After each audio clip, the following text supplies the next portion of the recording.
Peace and release, Soul Fam, and welcome to your first somatic module of our 12-week journey together with me, Elle, your somatic intuition coach for this journey. And I'm so honored and I'm so excited to be here with you. We're going to talk about vision today, right?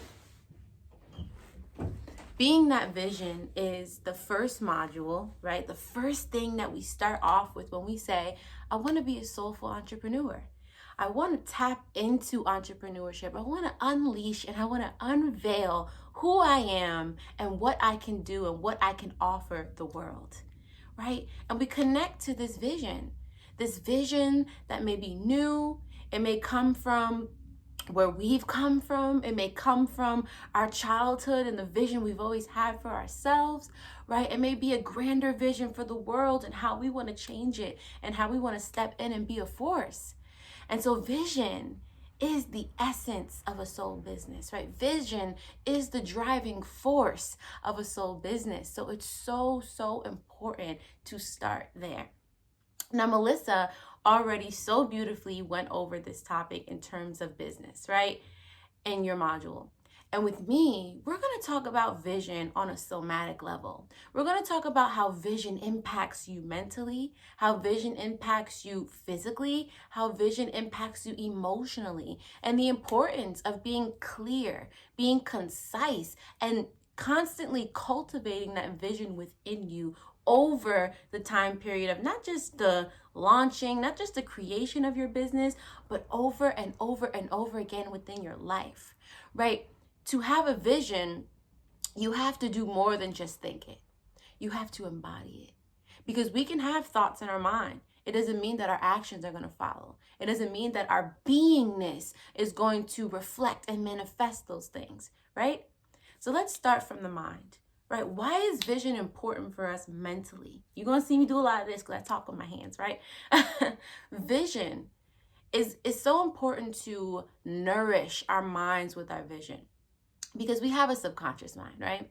We have this version of us that has over time collected and recorded these thoughts and these programs that we were raised with, that we've grown to believe about ourselves, that our grander world, our society, our communities have influenced.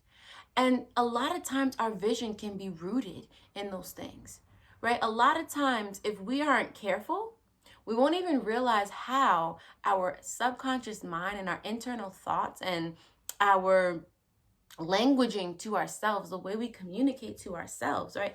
How those things go completely against the vision, the intention that we have for ourselves and for our future.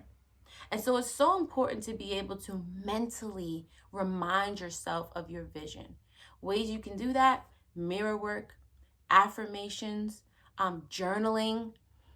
There's so many ways, but it's so important to start to begin the process of deprogramming that mind, right? That chatter, that confusion, and just that space that just takes in everything and kind of spits it back at you in its own rendition. It's so important to get clear on what is inside of my mind, right? What have I stored over time and who have I become to believe that I am? Am I this person that my mind, that my subconscious mind believes that I am? Does that show up in certain mental blockages along my journey when I say I want to be something and then boop, I feel FOMO, I feel imposter syndrome, I feel all those things because I have not reprogrammed my thoughts, right? So it's very important on a mental level to know your vision and to retrain your thinking around that vision, right? Then you have emotional.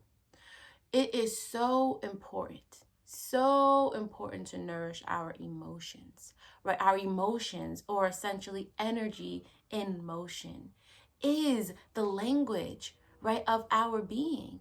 Our emotions are our inner waters, right, in Ayurveda terms or in Eastern medicine. We look at our emotions as our inner waters.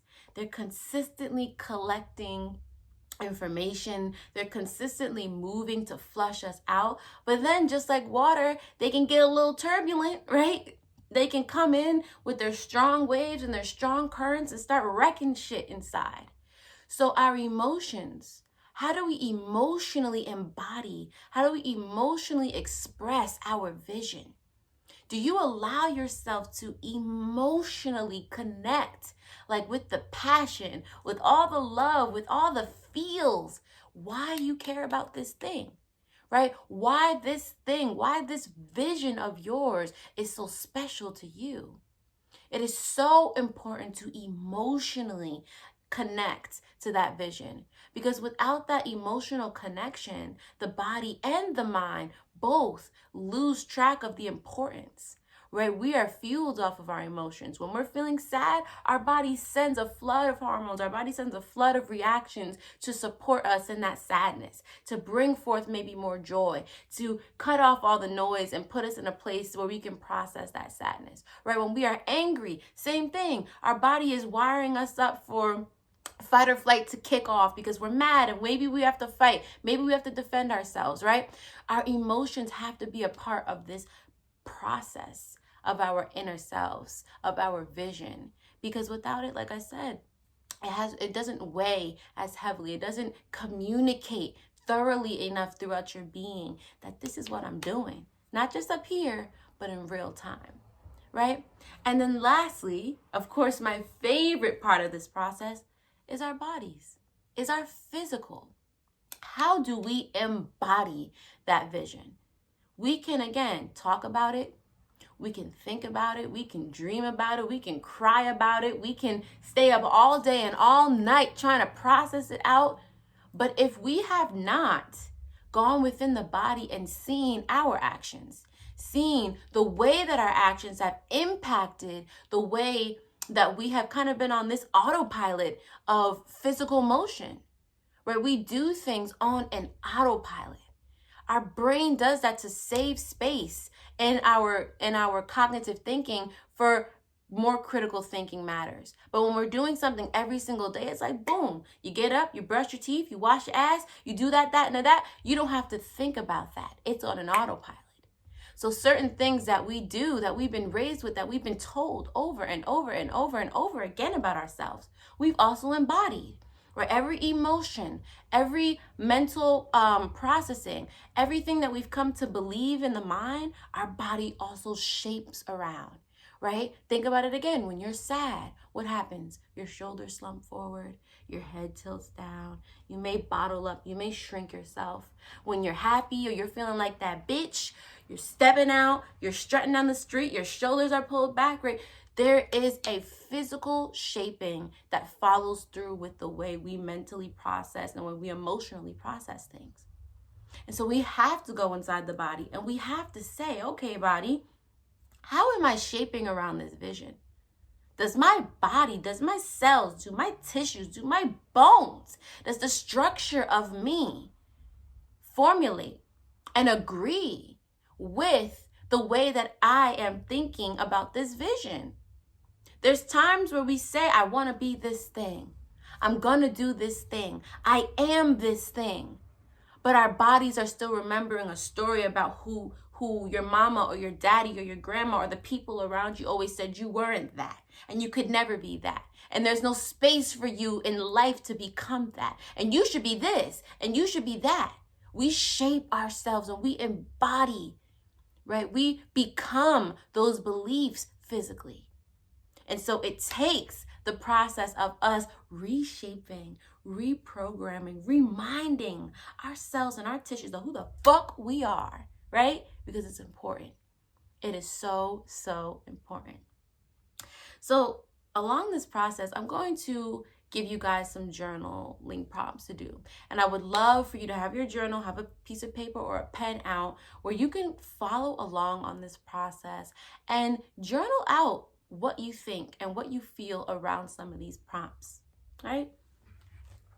So the first question that I have for you is, what are the blockages within your vision, right? And of course, big one to start off with, but it's so important to see and acknowledge the things that we call blockages or the things that we say are in the way of us embodying and becoming all that we are, right?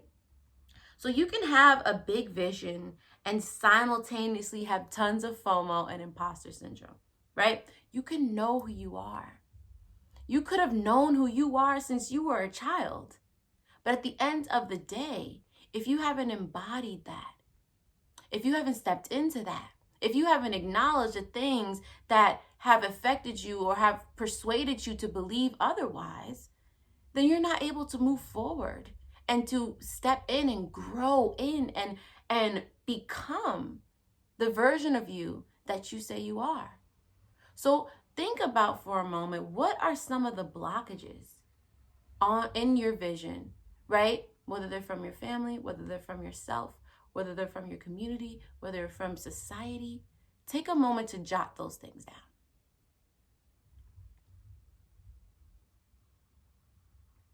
Now, the other piece of this is, have you seen this vision done before? Or are you a trailblazer? Right? Sometimes we come across the blockage of, I can't do this because I've never seen anyone do this. And you coming against this fear inside of you. And you say, okay, is this an old fear? Because there's a distinguishing factor with fear. All fear isn't the same. Right? But sometimes an old fear is something that comes from the past. It's something that happened to you prior. It's something that was projected onto you. And so you hold this old fear and it still fires off the same kind of fear reactions within your body. However, there is still a simultaneous, right, or an opposite fear of newness. Right? The body itself is going to reject anything new, even if it's good for you. And I'm going to say that again because it's something I'm going to say throughout our journey together. The body is going to reject anything new, even if it's good for you, right? You are, again, on an autopilot. And inside of that autopilot equals safety.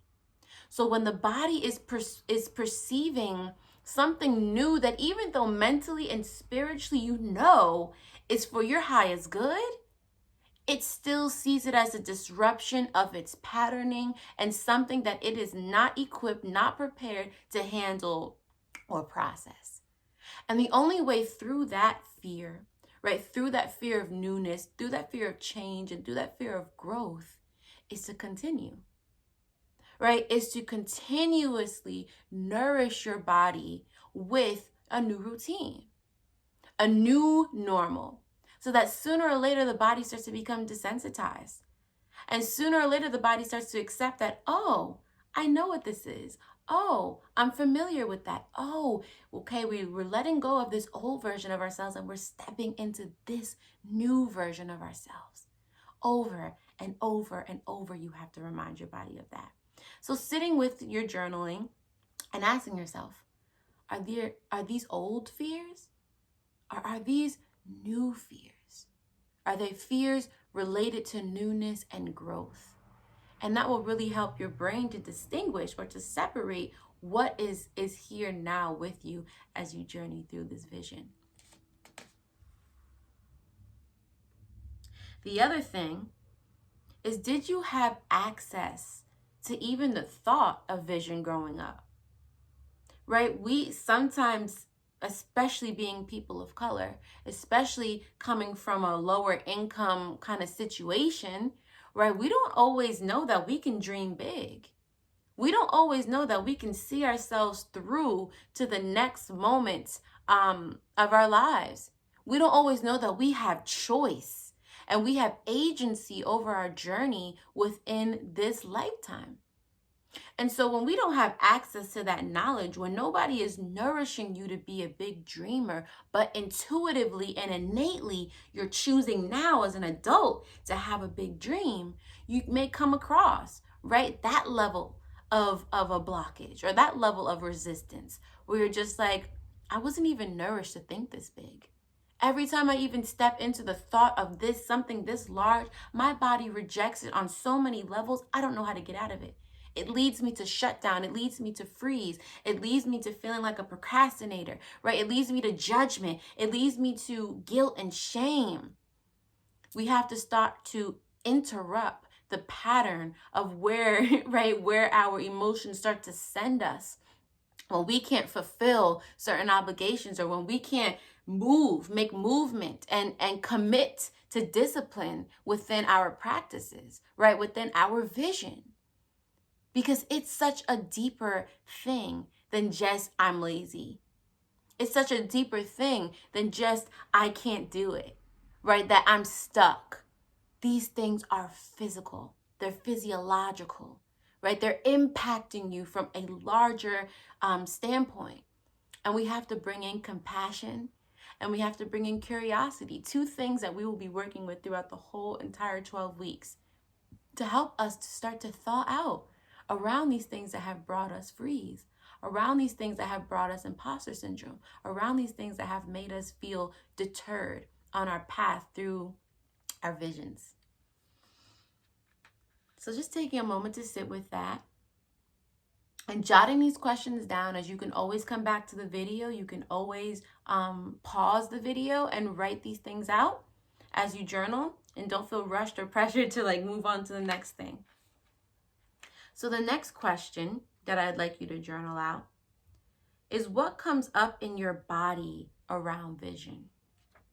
Right? Again, like I said, the newness in the body breeds a natural fear. So what are you physically feeling when you even think about vision? When you even think about facing the unknown and being the curator, right? Being the creator, being the one that's going to bend and shift and change what we have not even seen yet. How do you physically feel? And that may come up in sensation, right? You may feel an increase in your heart rate. You may feel fluttering, a burning, a tingling in your belly.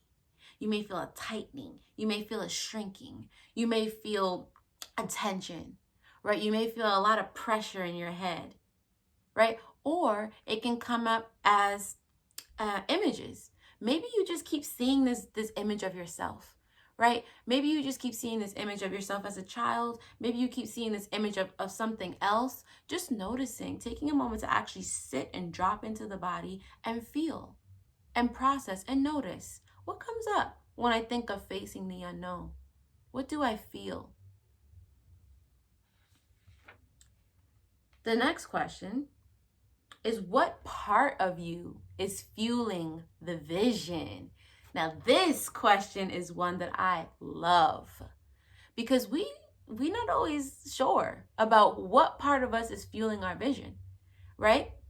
Sometimes it's the you of now. It really is the version of you that has moved through, that has done the healing, that has processed out these things, and that has finally said, you know what? This is what I want to offer the world. The same thing that was offered to me, the same thing that I offered to myself, the medicine that came through in the purest of ways. This is what I want to offer the world. But then, right, we got to be honest with ourselves, because there's also an egoic side of this.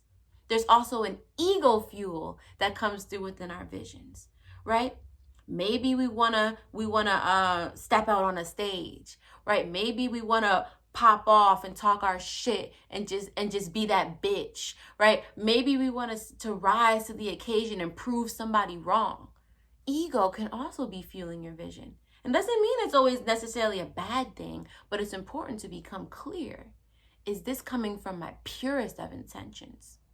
The other thing that often fuels our vision, it could be our inner child, right? Our inner child, the things that she or he wanted, right? The pieces of ourself that maybe were neglected growing up. Maybe they still have this pull and this push and this yearning on our vision. Maybe they're creating a whole world and reality that is no longer valid to who you are now and what you actually want. But you're still chasing that because there's an unsatisfied wounding within you that needs to be seen, needs to be nurtured, needs to be fulfilled in order to come into a space of wholeness and clarity, to actually be able to serve, to actually be able to tap into your true medicine, right? And that's the other part. Is it your wounds? Is it the pain that you've been through? Because there's a difference between processing the pain, getting the gems, and then bringing those gems out for community as medicine, right? And then there's a difference when you're in that pain and you haven't processed and you're in a space of depletion, right? And you're in a space of, I don't know like what this actually means for me. And we're bringing those depleted gems, right? We're bringing those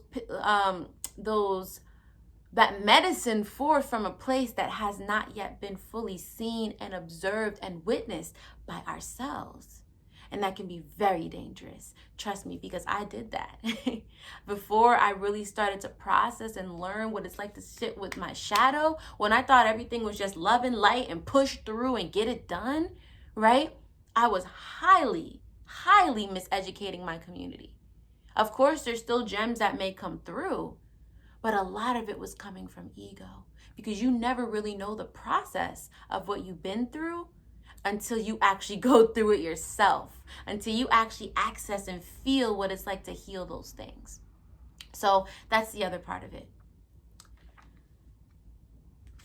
And now, let's see.